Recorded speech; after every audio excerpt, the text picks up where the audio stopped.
Soy Karina Delfino Musa, alcaldesa de la comuna de Quinta Normal, presidenta de la Asociación Chilena de Municipalidades.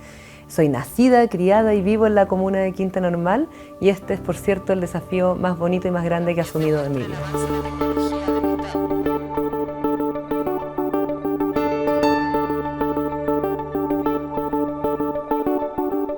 La Escuela República de la India E307 es lo que recuerdo con más cariño de mi infancia en Quinta Normal.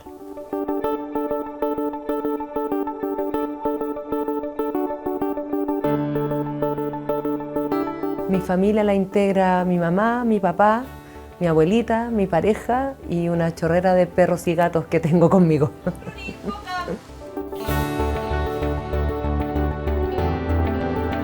Trato de contribuir desde mi propia vereda a un mundo mejor y, por cierto, me considero animalista principalmente, tratando de que los animales también puedan tener un mundo, ya sea, o un lugar, ya sea en nuestra familia, en nuestras localidades, y por eso soy vegetariana y trato también de aportar desde ese punto de vista a tener menor maltrato animal.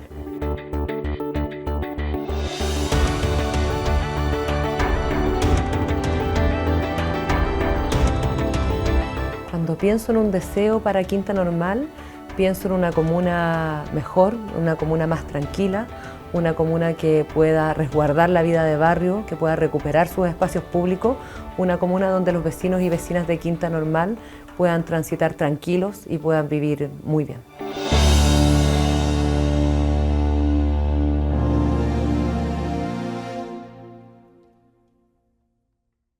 Alcaldesa, gracias por recibirnos en esta semana en que por fin parecen ya haber terminado las campañas y que, bueno, está reelecta recién con el 47% de los votos y Claudio Rego acaba de ser reelecto para la gobernación.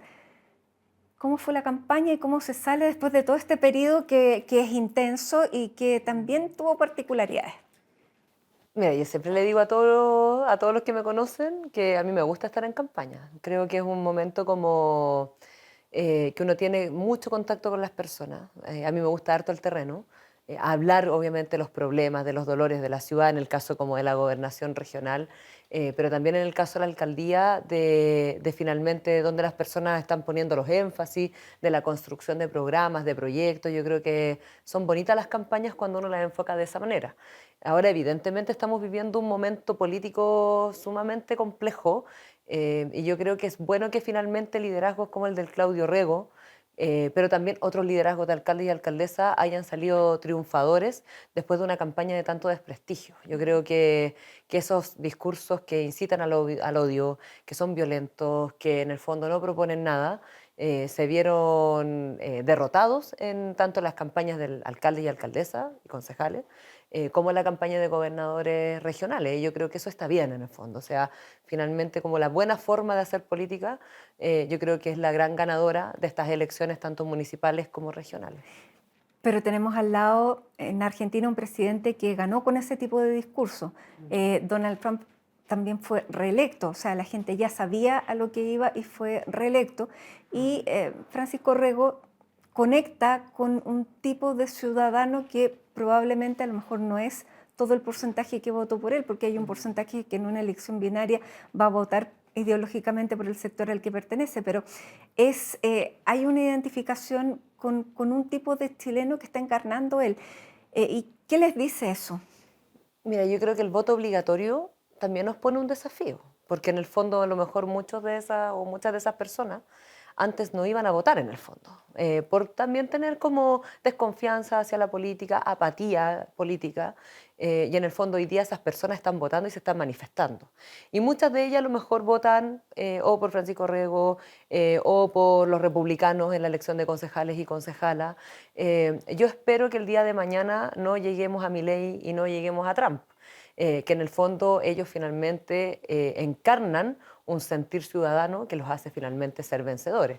Y yo creo que hasta el minuto eso no ha ocurrido. O sea, en el fondo, en la elección de gobernadores regionales lo que gana es precisamente la moderación, el diálogo, el discurso de Claudio Rego siempre fue dirigido hacia allá, en el fondo. O sea, esta es una campaña transversal. ¿Qué es lo No que se habla dicen desde las las trincheras. encuestas cuando se le pregunta a los ciudadanos qué es lo que esperan, y esperan acuerdos más allá de diferencias políticas, pero parece que eso no se oye en el Congreso, se escucha más en los municipios. Claro, yo creo que hay dos informes importantes para quienes nos dedicamos a la política que yo les recomendaría que lo leyéramos, que es el del PNUD, el cuánto nos cuesta cambiar, y el de la OECD que salió hace poco de la confianza en las instituciones. Y esos dos informes que revelan, que en el fondo nosotros lo vivimos a diario, yo lo hago mención para las personas que a lo mejor no tienen un trabajo tan en terreno, pero ¿qué es lo que dicen? Las personas quieren cambios profundos, pero graduales. Y para llegar a esos cambios profundos y graduales, lo que se requieren son consensos en el fondo, pensando en el bien común. Y lo que dice el PNUD es que finalmente hay una desconexión entre la élite política, empresarial que va tomando decisiones y lo que sienten los ciudadanos de a pie, que en el fondo no se le da solución a sus problemas principales.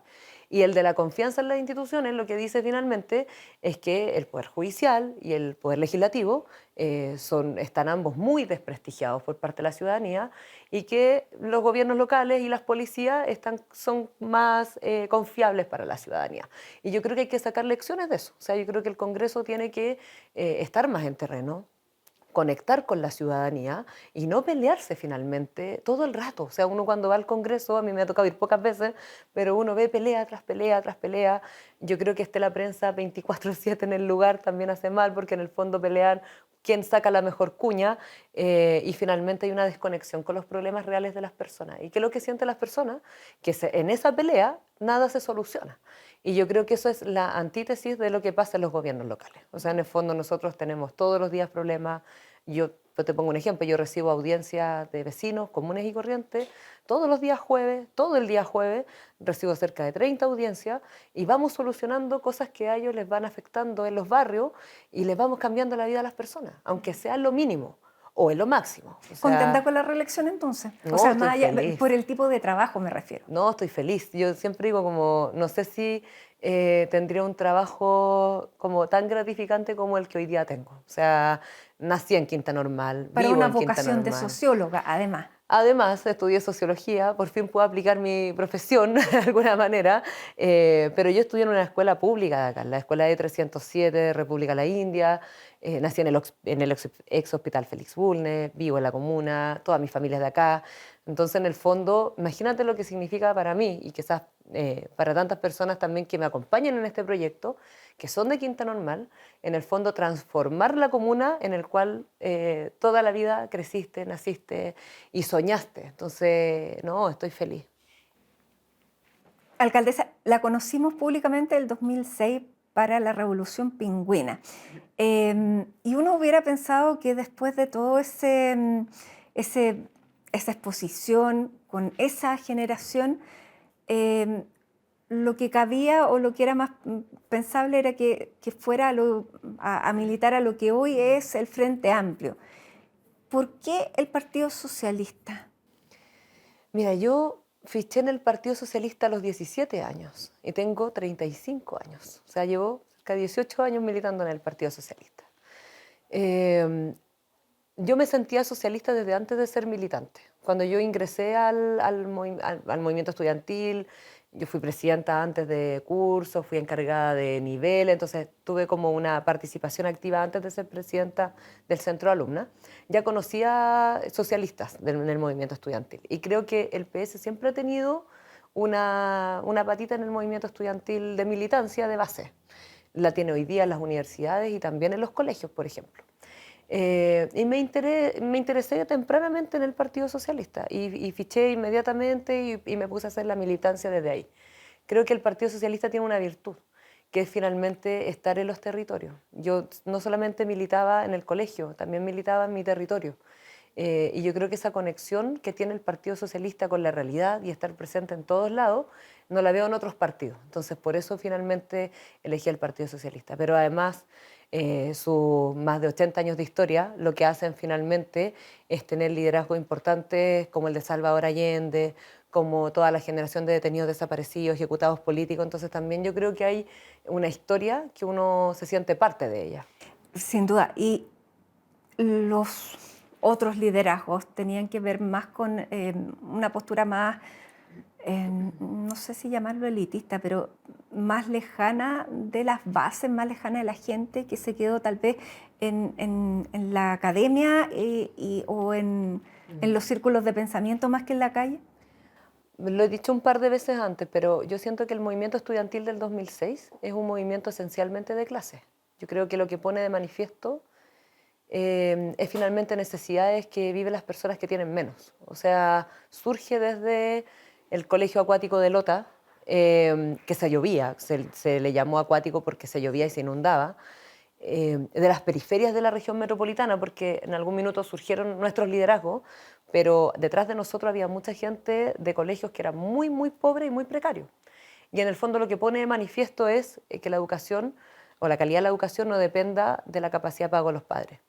Y a mí me pasa un poco que con las generaciones venideras es un poco más elitizado el debate. Entonces me siento mucho más parte como de esa generación o de, de ese relato que un relato más elitizado. Y probablemente me pasa lo mismo hoy día en la alcaldía, que estoy tratando de resolver problemas de las personas, versus lo que pasa en el Congreso, que también siento que el debate está muy elevado. Ujú.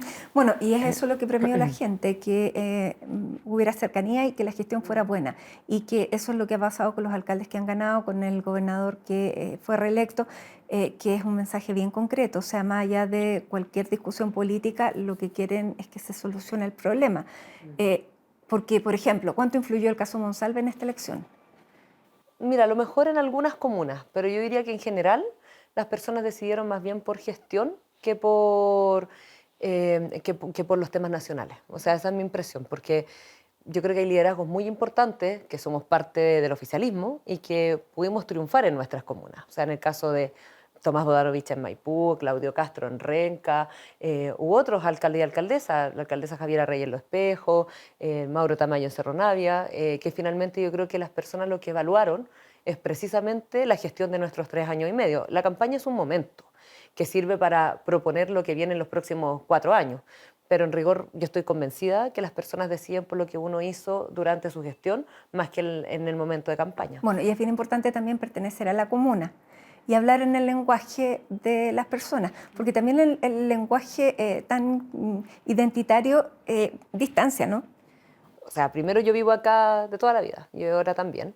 Y segundo, yo creo que efectivamente hay que ponerse los zapatos de las personas, sin perder las convicciones, obviamente. O sea, uno tiene convicciones de base que uno no puede nunca perder de vista, pero efectivamente nos vemos con problemas cotidianos que hay que resolver. Y en ese sentido, yo te diría, son los problemas de seguridad, los problemas de recuperación de espacio público, los problemas de la educación, de salud, que en el fondo, o sea, si falta o no un medicamento, por ejemplo, si las escuelas tienen buenos o no los baños, si es que la plaza, no sé, está recuperada o no, tiene iluminación, se encuentra limpia, tiene un ruco, que finalmente son todas gestiones cotidianas que uno tiene que estar tomando decisiones permanentemente y que hacen que los vecinos y vecinas vivan mejor en un lugar. Ujú. Y ¿Contenta de haber salido de una escuela aquí pública y ser la alcaldesa? sí, yo cada vez que voy harto a la escuela.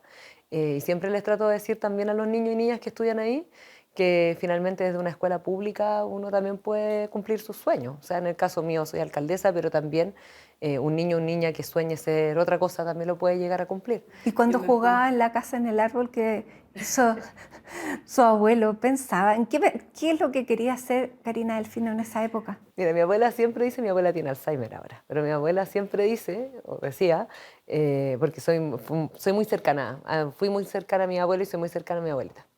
Y decía que yo desde chica le decía que iba a arreglar las veredas cuando fuera alcaldesa. Entonces siempre se reía cuando gané, que ya tenía un poquito de Alzheimer.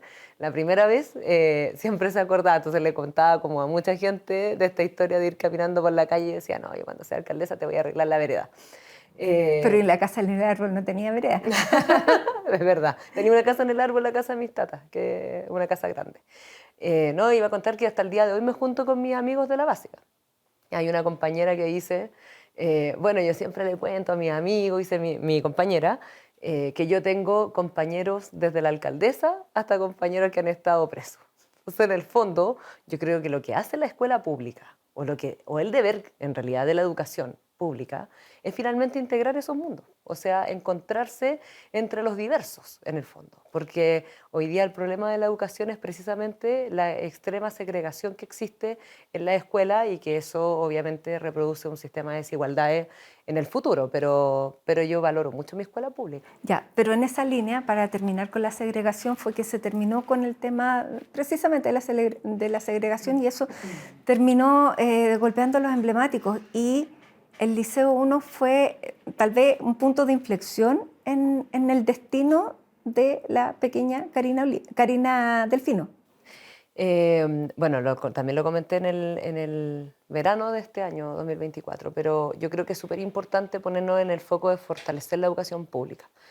Y en ese sentido, obviamente, los liceos emblemáticos se vieron afectados por haber sacado la selección. Yo creo que eso es parte de los hechos, en el fondo. Pero más allá de los liceos Pero emblemáticos... sí, yo me acuerdo que la criticaron mucho desde el gobierno, desde el propio, incluso desde el partido, pero es verdad que es una realidad. O sea, desde que comenzó el fin de la selección, hubo colegios a los que era la aspiración llegar, que ya nadie quiere ni siquiera matricularse. Yo creo que es bien multicausal lo que pasa eso sí en los liceos emblemáticos. Ahora, por cierto que la selección influyó, pero yo creo que hay otras cosas también. Sí. Pero efectivamente yo creo que los liceos emblemáticos eran una esperanza para ciertos niños o niñas, como yo lo fui en la escuela E307 República La India, y mi mamá decidió cambiarme al Liceo 1 para que tuviera una mejor vida en el fondo. Pero yo creo que independiente de los liceos emblemáticos, porque es una matrícula muy acotada, que yo creo que había que conservarlo como buenos liceos públicos en el fondo, o tratar de resguardarlos como liceos que entregaran una buena educación pública. Pero independiente de eso, es importante fortalecer la educación pública, porque ¿qué pasa con todos esos niños o niñas que no podían ingresar a esos colegios? Si igual era un momento estresante postular al Liceo 1 o al Instituto Nacional o al Carmela Carvajal, porque había una gran cantidad de niños que aspiraban y no podían entrar. Entonces, había un problema. Y ese problema, lo que yo creo es que se resuelve fortaleciendo precisamente la educación pública, o sea, en el fondo, donde tú estés, puedes acceder a una buena educación independiente de si pagues o no, o si vas a un liceo emblemático o no. ¿Y qué pasa con los liceos aquí en la comuna? No, estamos al debe todavía. Ahora, cuando uno habla con todos los alcaldes y alcaldesas, te van a decir probablemente lo mismo. Lo que a mí me da mucha frustración y mucha rabia es que todavía hay en muchas escuelas que, por ejemplo, los baños están en mal estado. Ya, y por eso ustedes marcharon en el 2006 y después de prácticamente 20 años son los mismos problemas. Tal cual, o muchos de ellos. No sé si pasó? todos, pero muchos de ellos. Ese movimiento obviamente tuvo, yo creo que frutos muy importantes. Yo creo que el más importante es haber puesto en relevo la educación pública. Yo era dirigente estudiantil, no estaba tomando decisiones, entonces nuestro rol era obviamente poner de manifiesto en la opinión pública que había un problema en la educación. Ya, pero 20 Ahora años estoy después en otro rol, se tengo siguen 20 los mismos años después. problemas, claro.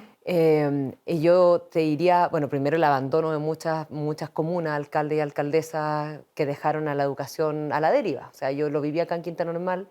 Cuando nosotros llegamos vimos un abandono de las escuelas brutal, y empezamos a desarrollar proyectos para cada una de las escuelas, etcétera. Pero yo aquí creo que es esencial modernizar el Estado. O sea, no puede ser que el Estado tenga sus escuelas con los baños malos, con sus escuelas que se llueven, con sus escuelas con techos de asbesto, que aquí lo vemos en Quinta Normal. ¿Y qué es lo que pasa? Cuando uno elabora un proyecto desde el municipio, ese proyecto ve la luz al cabo de 1 o 2 años. Entonces necesitamos modernizar el Estado para temas como tan sensibles como los baños de las escuelas. Ya, porque para eso se necesitan una cantidad de permisos que hacen... Permiso, ida y vuelta, observaciones, proyecto, que el proyecto está malo, te da el visto bueno, una unidad, pasa a la otra, te lo observa, vuelve, te da el visto bueno, pasa a la otra, se devuelve. O sea, si yo contara como lo que significa la tramitación de un proyecto, es una teleserie. Y en el fondo yo creo que el Estado, como esta política de Estado mirando en el futuro, tiene que modernizar sus procesos, pensando en temas tan básicos como arreglar los baños de las escuelas. O sea, yo creo que un objetivo de Chile en el año 2024, mirando el 2025, tiene que ser que todos los baños de sus escuelas estén en buen estado. Yo digo, es lo básico. Es lo mínimo. Es lo mínimo. Es es distinto estar en este lado, o sea, siempre es distinto, pero ¿cómo se ven hoy día los problemas por los que ustedes marchaban en el 2006 y que decían probablemente lo mismo? ¿Cómo es posible que, pero se mantiene la misma forma de trabajar en el Estado? Sí, incluso yo creo que a lo mejor se ha ralentizado, porque como son más problemas, son más proyectos y en general lo que me han dicho como por parte de las unidades técnicas se tienden a mantener como las mismas personas que revisan, etcétera. Entonces tampoco es que haya como una modernización en ese sentido. Pero claro, es otro rol y lo que yo trato de hacer todos los días es en mis prioridades tratar de poner los recursos que tengo. O sea, no solamente postulamos al Ministerio de Educación, hemos postulado al gobierno regional. De hecho, en el caso del gobierno regional, a la única comuna que arregló escuelas fue a Quinta Normal, por una decisión del gobernador. Hemos puesto recursos municipales, o sea, en el fondo para mí es una prioridad. Y lo es para mí, pero puede que alcalde y alcaldesa de otras comunas no sea una prioridad de educación e invierta esa plata, esos recursos en otra cosa que es parte de sus prioridades y en el fondo se Seguridad es hoy abandona la día educación. el lema. Nadie no puede dejar de hablar de seguridad si quiere ganar una elección. Y en ese sentido, además, alcaldesa, usted acaba de asumir la presidencia de la Asociación de Municipalidades, que es un redoble de tareas. Y ahí la seguridad está muy presente. ¿Cuáles son, desde esa perspectiva, también las respuestas que pueden dar ustedes como alcaldes y como asociación? Porque hoy cada vez más se les está exigiendo, la expresidenta tenía una tarea ahí bien dura, que es hoy la subsecretaria de Prevención del Delito. ¿Qué es lo que se proponen en esta nueva gestión? Es importante la pregunta porque yo creo que los municipios cumplimos un rol bien importante. Yo creo que es obviamente importante tener mano dura y no bajar nunca los brazos en esa mano dura. Y en eso yo creo que es fundamental fortalecer las policías y la inteligencia de las policías para pillar las bandas que andan dando vueltas, que en el fondo afectan la seguridad y la convivencia de los vecinos y vecinas de nuestras comunas. Pero nuestro rol es preventivo y yo creo que está bien que lo sea. Y en eso todo contribuye en el fondo, o sea, los patrullajes preventivos, las cámaras de televigilancia. Y lo que nosotros hemos estado haciendo ahora es recuperar casas tomadas. Ya llevamos 5 casas tomadas que entramos, demolemos lo que está irregular en el fondo, que generalmente se utiliza para arriendo irregular, y recuperamos la casa ya sea para el dueño, que estaba tomada, o en algunos casos cuando son propiedades públicas para el municipio. O también eventualmente declarar las propiedades abandonadas y ahí también se puede hacer cargo el municipio. Y yo creo que son herramientas que los municipios podemos precisamente empezar a ocupar y así también hacer barrios más seguros. O sea, yo creo que en el fondo esta convivencia entre la mano dura, pero también hacer estas acciones preventivas son súper importantes. La iluminación de los barrios, la recuperación de plazas, los problemas que acarrean las personas en situación de calle, El que fin de son los puros temas que... campamentos. Bueno, ustedes van a Tema hacer un campamento. desalojo de campamentos también. ¿Cuántos campamentos hay acá en Quintana Tenemos Roo? 3 tomas de terreno, 3 campamentos. Ya, y podemos decirlo, se va a hacer un desalojo ya. Eh, ¿Qué pasa con la situación habitacional? Mira, yo estaba sacando la cuenta que llevamos un trabajo de más de un año, tanto con las personas que viven en el campamento, con todas las instituciones del Estado, o sea, con todos los dueños de los terrenos, porque aquí hay varios dueños de terrenos del Estado, con las policías, con el Ministerio de Desarrollo Social, etcétera. Y el municipio, por cierto. ¿Y qué es lo que hicimos? Las personas que pueden recibir subsidios, les estamos ofreciendo un subsidio de arriendo por parte del municipio y de Serviu para que puedan salir antes del desalojo. Y las personas que no van a poder obtener subsidio porque, por ejemplo, están en una situación migratoria irregular, estamos ofreciendo un albergue el día del desalojo. ¿O porque tal vez tienen más recursos que no califican para ningún tipo de También, ayuda? más allá de no calificar, hay muchas de ellas que ya recibieron algún subsidio anterior.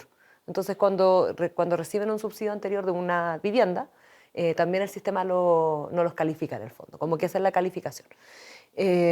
Así que muchas de ellas ya se han ido, de hecho. Yo estuve en el campamento personalmente el día lunes con las policías. Ya hay muchas propiedades que están abandonadas. Entonces esperamos obviamente que el día del desalojo que se lleve a cabo estén todas desocupadas o la gran mayoría. Y hoy día también estamos trabajando con varias fundaciones animalistas por también el problema que se genera cuando la gente se va, que muchas veces dejan sus animales en el lugar. Entonces yo diría como que ha sido un trabajo bien completo bien complejo, no es fácil sacar gente de un lugar que lleva habitando al menos 5 años, pero necesario para poder ir recuperando precisamente estos espacios públicos. Ujú. Alcaldesa, ustedes también han aplicado una visión feminista. Se decía en un principio, cuando partió la primera administración, que era un municipio feminista. ¿Qué ha significado en estos 4 años ser un municipio feminista? Sí, es importante también la pregunta porque me lo han preguntado otras veces de finalmente cómo se concreta como este municipio feminista más allá como de declararlo en el fondo.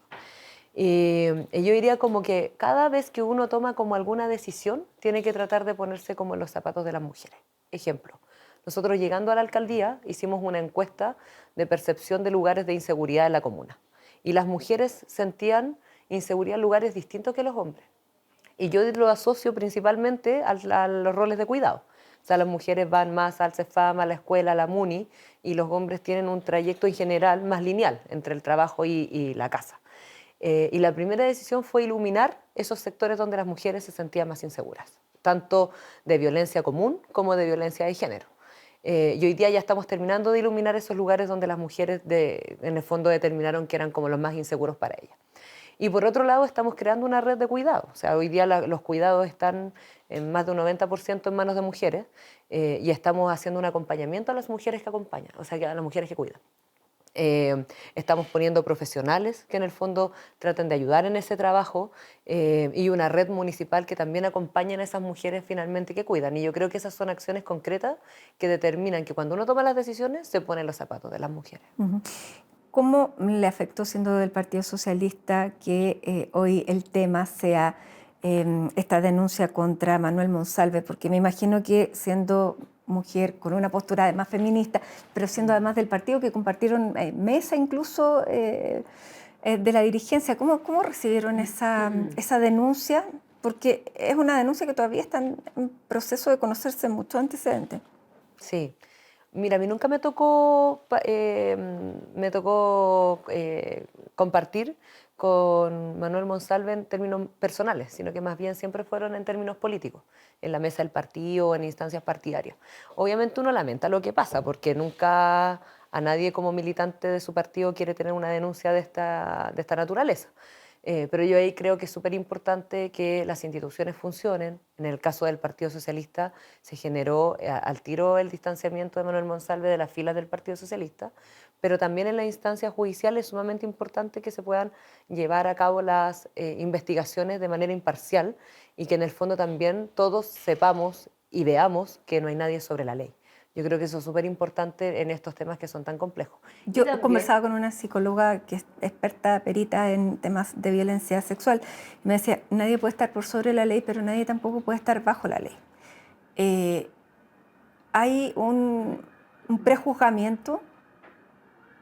Yo creo que la Fiscalía y los tribunales han hecho su trabajo y eso ha demostrado hoy día la prisión preventiva. Yo creo que uno tiene que confiar en esos procesos. Mm. Y finalmente después ya de la investigación vendrá el juicio condenatorio, pero en el fondo yo creo que para la democracia es importante tener instituciones fuertes y que en esas instituciones fuertes uno deposite también la confianza, independiente de que a lo mejor el resultado te guste o no, lo creas o no. Es importante que las instituciones sean imparciales, lleven los procesos adelante y se generen finalmente las sentencias respectivas. La presidenta de su partido dijo que era importante un gesto por parte del gobierno como una petición de perdón. ¿Usted coincide? Yo creo que el gobierno erró en su actuar durante esta crisis y yo creo que lo han dicho, yo creo que ya la gran mayoría, que finalmente se debieron haber tomado otras decisiones. Ahí si es que se pide perdón o no por esas decisiones, no podría aseverarlo, pero sí creo que teniendo un enfoque de género en el fondo, teniendo una persona que era jefe de las policías y teniendo esta denuncia a la vista, yo creo que fue mucho lo que se tardó el gobierno en finalmente pedirle la renuncia al Hoy día subsecretario. estamos grabando esto un día martes. Hemos conocido de una denuncia contra el presidente de la República. Una denuncia que, de acuerdo a los primeros antecedentes, es una denuncia de 10 años atrás. Eh, y el presidente, en el caso Monsalve, luego de esta conferencia eterna, En otra dice, siempre hay que creerle a la denunciante o a la víctima. Y en este caso parece poco creíble o poco coherente el relato que hemos conocido. Se casó nuevamente, entre comillas, el presidente con una definición como esa. Yo creo que en el caso de Monsalve ha sido súper importante establecer la protección a la víctima. O sea, yo creo que todo el proceso probablemente debe ser muy doloroso para ella. O sea, de conocer antecedentes, los videos, de que te juzguen. O sea, en el fondo yo creo que hay que separar como, en el fondo, como cada historia tiene su propia particularidad en el fondo. Y en el caso de Monsalve, por todo lo que hemos conocido, efectivamente creo que ahí la víctima tiene que tener una protección. En el caso del presidente, yo diría lo mismo que también hace Veré con Manuel Monsalve, que en el fondo las instituciones tienen que funcionar, porque en el fondo lo que hoy día hemos visto son Ya, pero hechos que hemos conocido en la prensa. esa incondicionalidad frente al denunciante. Yo creo que siempre es importante creerle a la víctima porque en general las mujeres nos cuesta mucho denunciar. Pero en este caso el presidente. O sea, yo creo que los procesos tienen que llevarse a cabo, investigar y que la justicia haga su trabajo, que en el fondo ha sido como mi relato desde el día uno. Sí, claro. Pero por otro lado, en general, las víctimas cuando se atreven a denunciar es un proceso bien difícil. Entonces, por estas particularidades que a lo mejor, no sé, la víctima, por ejemplo, en este caso, a lo mejor La denunciante. la denunciante, exacto, la denunciante, a lo mejor el proceso diga no es víctima, no quiere decir que en la gran mayoría de los casos finalmente las víctimas sufran un momento muy difícil al momento de denunciar. Entonces, por eso es importante que las investigaciones se lleven a cabo con celeridad y rigurosidad, porque finalmente nos va despejando y enjuiciando a quienes se debe en el fondo. Claro, porque si un relato así no es tal, desacredita a las mujeres que van a presentar denuncias. Claro, y no por este caso que, pongámoslo en el caso que ya se hace 10 años atrás, que a lo mejor la fiscalía o los tribunales desestimen como esta denuncia, no significa que todas las mujeres que denuncian en el fondo mientan, Exactamente. sino que todo lo contrario, cada proceso tiene que ser riguroso, tiene que investigarse a fondo y tiene que haber una condena si es que eventualmente debiese ser así, independiente de quién sea. Porque en el fondo eso es lo que también da la confianza en las instituciones, pero también en lo que viven muchas mujeres a diario, que en el fondo son violencias, son desigualdades, son discriminaciones. Entonces, no por un caso uno puede echar abajo todo como lo que vivimos las mujeres a diario, sobre todo en el contexto del 25 de noviembre, que es el día de la eliminación de la violencia hacia las mujeres, sino que todo lo contrario. Yo creo que aquí es súper importante que las instituciones hagan su trabajo y que si finalmente hay alguien culpable, cumpla su condena. El presidente también dijo en la conferencia de prensa del 18 de octubre, donde él dice, no necesariamente una denuncia significa culpabilidad. Lo que después fue como que se contradijo en el posterior, pero uno teniendo este antecedente de que a él se le estaba haciendo esta denuncia, puede entenderlo que fue como el marco que tenía para recibir la declaración de Monsalve. Es que yo creo que todo lo que pasó durante esa semana yo lo hubiese hecho distinto. O sea, yo creo que ahí la primera denuncia en el fondo que se conoce, el proceso de haberlo desvinculado, sacado, alejado de su posición fue tardío y por cierto también la conferencia de prensa del presidente fue muy extensa. Entonces en el fondo también salen muchas cosas cuando uno hace como una declaración muy extensa, entendiendo que a lo mejor como su espíritu era ser honesto y demostrarle al país y tratar de contar como su versión en el fondo. Pero yo creo que fueron varios errores que efectivamente cometió el gobierno durante esa semana.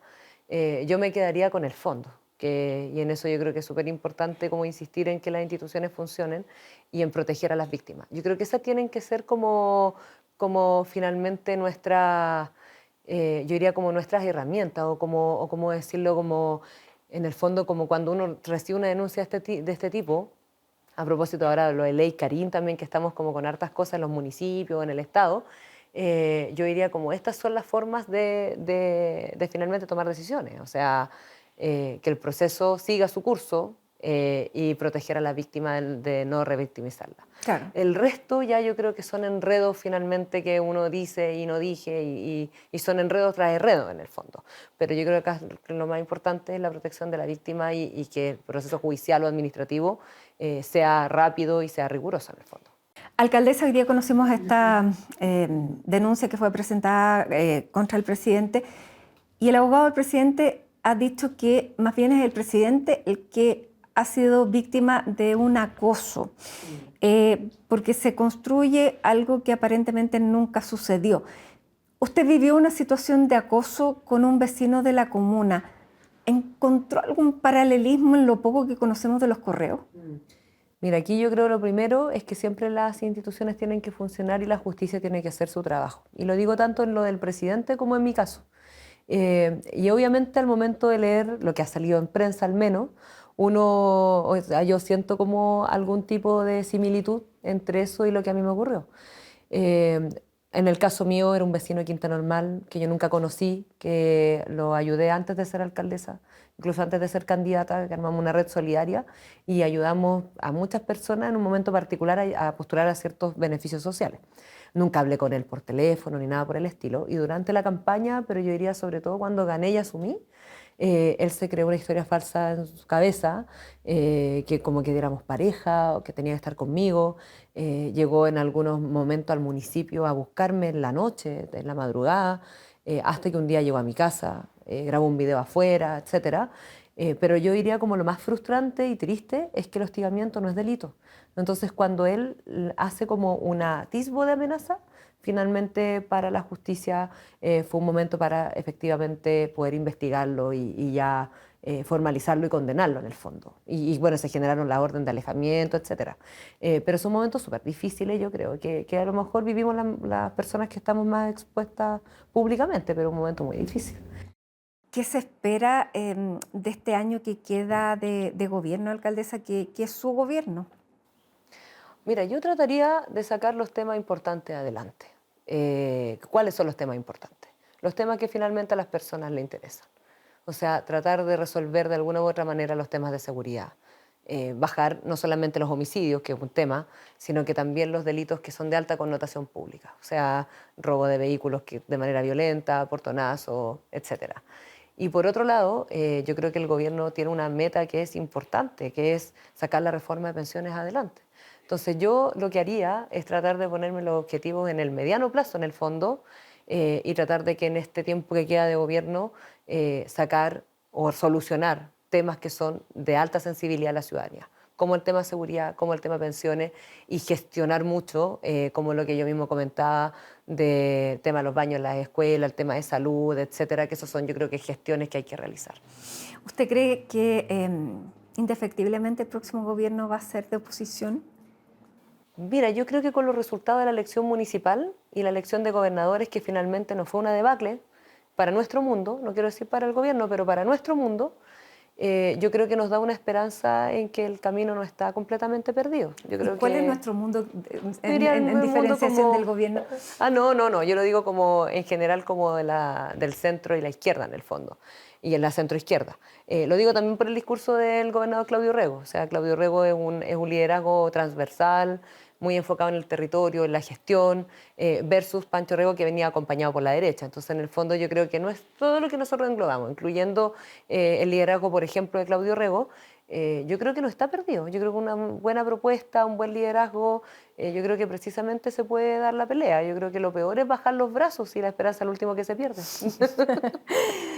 Por el otro lado, la fuerte de oposición es Evelyn Matei, con la que me imagino le tocó trabajar bastante como alcaldesa. ¿Qué opinión tiene del tipo de liderazgo de ella? Yo creo que bueno, cuando uno es alcalde y alcaldesa también uno tiende como a tener varias posiciones en común. Yo creo que los alcaldes y alcaldesas, como compartimos muchos dolores de las personas, finalmente como que en general, si uno escucha los discursos, hay harto acuerdo como en lo que nosotros decimos. Pero yo creo que Evelyn Matei, cuando se mete en la pelea política, yo creo que pierde su norte, porque, por ejemplo, declarar que la madre de todas las batallas era la región metropolitana y la pierde, entonces efectivamente yo creo que erra ahí en su norte político. Y después decir de que Pancho Rego en realidad la prensa pensaba que iba a ganar, pero le quitó todo el crédito. Yo creo que ella tiene como un camino un poco sinuoso, por decirlo de alguna manera. Y el mismo día de la elección, a propósito de que Bogdanovich había dado algunas declaraciones en el marco del liderazgo de Pancho Rego, ella dice, me da mucha pena Tomás. Entonces al final yo creo que cuando se mete en la arena más política, yo creo que ella no tiene su norte tan claro. Esa es mi impresión. Ya, por lo tanto, abierta la posibilidad de la próxima elección. Yo creo que sí.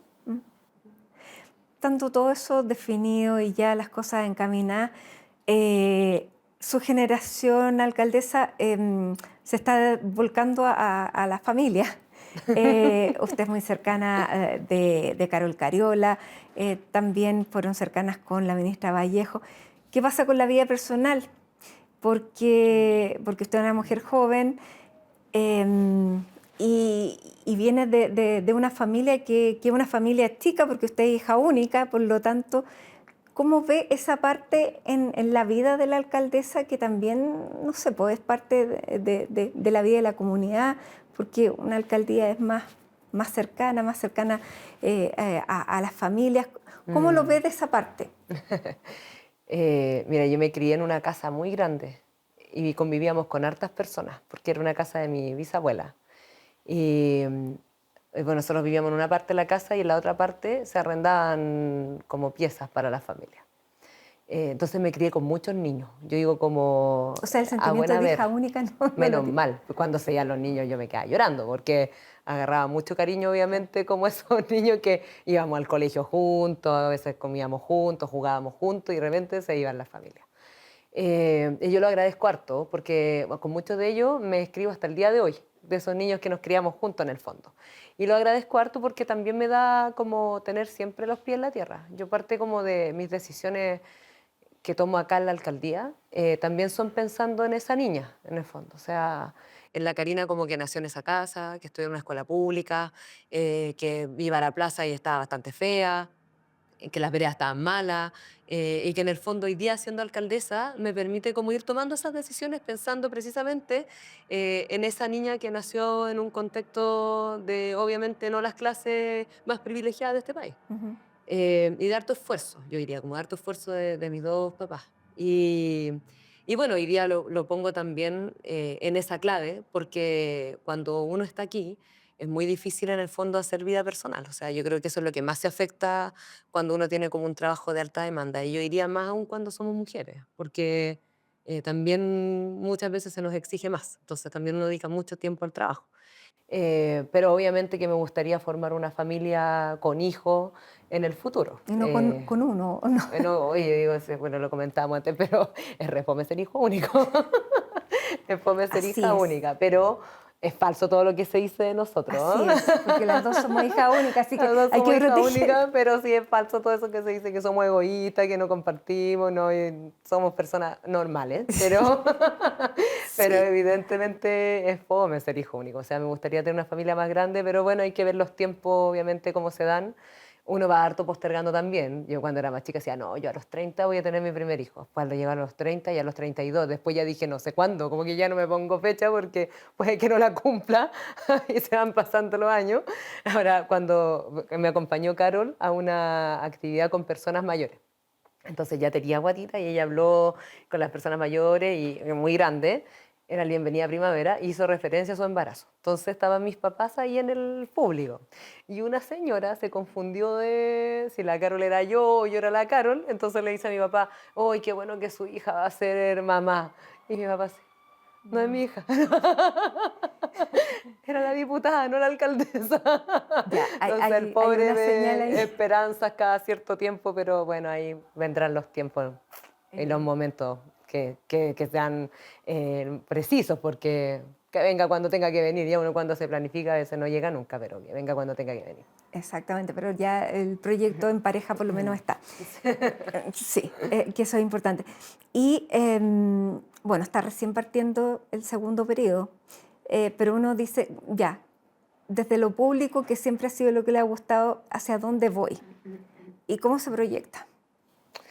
Mira, y me encanta ser alcaldesa.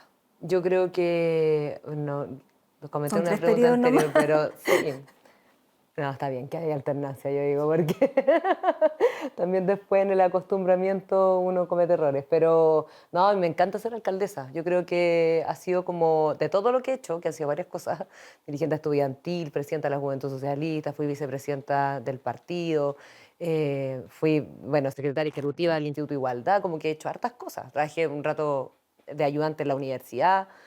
Esto es lejos lo que más me ha llenado. O sea, soy inmensamente feliz. Y es por el trabajo que uno hace finalmente hacia las comunidades, el trabajo en terreno, escuchar a las personas, tratar de solucionar los dolores que las personas te van diciendo, estar siempre empatizando con las personas, poniendo como los zapatos en la tierra y como nunca desconectarse de eso, yo creo que me hace profundamente feliz. Y por ahora estoy tratando de hacer lo mejor posible en la gestión a la alcaldía de Quintana Normal. Pero tiene un proyecto de vida larga, porque usted tiene una abuelita que tiene 96, 97 años, la Meme. Tengo una que tiene 90, la Meme. ¿La Meme? Sí, Ah, 90, yo le 90. puse más. Sí. Y que todavía son muy cercanas. Sí, pues ella tiene, bueno, no tiene el Alzheimer todavía desarrollado, pero está avanzado. Y yo diría como de las pocas personas que siempre se acuerda muy bien es de mí. Se ven todas las Y nos semanas. vemos toda la semana. Y ahí, bueno, uno dice, si ella llega así hasta los 90, mi vida es larga. Por lo tanto, por eso le preguntaba Sí, pero por ella tenía una el... vida distinta a la mía. Ella era profe, fue profe normalista. Y tenía una vida muy recta, como, no sé, ella tenía como una vida, se estresaba poco, como dormía lo que correspondía, comida saludable, full. Ella era muy estricta además con ella y con todos quienes la rodeábamos. Ya podemos entender muchas cosas de todo lo que está diciendo alcaldesa, porque ella tiene una vida muy recta, muy... Y yo creo que eso le ha hecho también durar más tiempo. Ya, Entonces, bueno, no sé. pero no tiene una vida ordenada. Porque me No, contaron que usted también. desde chica era la que ponía el orden en las fiestas, que cuidaba que las amigas no se desordenaran, que es vegetariana, se Sí, pues soy cuida. vegetariana. Entonces, por ahí puede ir también. También puede ser. Soy vegetariana porque soy animalista. Tengo todo un tema con el maltrato animal. Entonces trato de contribuir lo que más puedo como desde mi vida personal en el fondo como a los temas de maltrato animal. Pero sí, o sea, yo creo que en general he tenido una vida más ordenada que desordenada. O sea, igual obviamente uno vivió cosas de joven, adolescencia, y soy joven todavía, pero tengo responsabilidades, entonces trato también como de tomarme lo más seria que puedo cuando asumo responsabilidades. Ya, ¿y cuál es la principal compromiso que tiene para Quinta Normal en este periodo que comienza? Yo diría que son dos grandes. Uno es la recuperación del ex hospital Félix Bulnes. Cuando el ex hospital Félix Bulnes se fue a Cerro Navia, quedó botado. Y ahí estamos haciendo muchas cosas en términos de salud. Ya hicimos un CEFAM, viene una sala de urgencia, el COSAM, vienen hartas cosas como en ese espacio que mide cerca de 30.000, 40.000 metros cuadrados. Y obviamente temas de seguridad, o sea, recuperación de espacios públicos, bueno, vehículos, la recuperación de casas tomadas, la defensoría penal comunitaria que tenemos, toda una línea de seguridad que hemos estado desarrollando preventiva acá en la municipalidad. Y yo diría como una acápite, no sé si decirlo acápite, pero como un extra, un bis, estamos recuperando la Unilever. La Unilever se fue de Chile hace 4 o 5 años, dejó botado ese terreno, son 40.000 metros cuadrados, y nosotros, la Municipalidad de Quinta Normal, le solicitó al Ministerio de Vivienda que comprara ese lugar. Y el Ministerio de Vivienda lo compró finalmente. Y la Unilever tiene uso de suelo industrial. Y ahora con la compra del Ministerio de Vivienda lo vamos a cambiar para que sea mixto. ¿Y qué significa eso? La torre de la Unilever va a quedar como servicios privados en el fondo, o sea, como comercio, ahí estamos desarrollando como la idea, pero lo vamos a mantener la industria. Y todo alrededor viene una mezcla entre viviendas, pero también servicios públicos, CEFAM, jardín infantil, una unidad municipal, entonces en el fondo, parque también, entonces en el fondo es una planificación de la ciudad que va a cambiar todo el entorno. O sea, estoy hablando de 40.000 metros cuadrados de la Unilever y 20.000 metros cuadrados al lado que hay de un terreno serbio, que es precisamente donde está una de las tomas. Y todo ese lugar va a cambiar. Va a llegar el metro, va a llegar el tren cerca, se va a hacer este ¿Y parque ese que vamos emplazo a de hacer. cuánto? El próximo año ya empieza la construcción de las primeras viviendas, pero yo creo que este es un proyecto a largo plazo, o sea, al menos de los próximos 4 años, al menos yo diría. Pero ya el próximo año el compromiso es que se construya las primeras viviendas en ese lugar. Y ese es un proyecto yo creo que va a ser pionero en Chile. O sea, son pocas las comunas que lo tienen, pero este modelo de uso, haber sido uso industrial el suelo, de haberlo cambiado a la mano el Ministerio de Vivienda, de poder planificar lo que queremos ahí, de no permitir que vengan las inmobiliarias de manera depredadora a instalarse con 30 pisos. Yo creo que es algo súper interesante que se va a generar en nuestra comuna. Lo vamos a seguir viendo y siguiendo para ver cómo avanza ese proyecto. Ojalá que tenga éxito. Alcaldesa, muchísimas gracias por Muchas habernos gracias. recibido. Le deseamos éxito en la comuna y, por cierto, también en la vida, en los proyectos personales. Muchas Así que gracias. gracias por recibirnos y mucha suerte en lo que queda. Muchas gracias, se me pasó volando, así que lo pasé muy bien. Muchas gracias. Muchas gracias. Y a ustedes también, gracias por habernos acompañado en esta edición de CNN íntimo, postelectoral, pero también con cosas personales de quien estuvimos hoy día conversando, que es la alcaldesa Karina Delpín. Muchísimas gracias.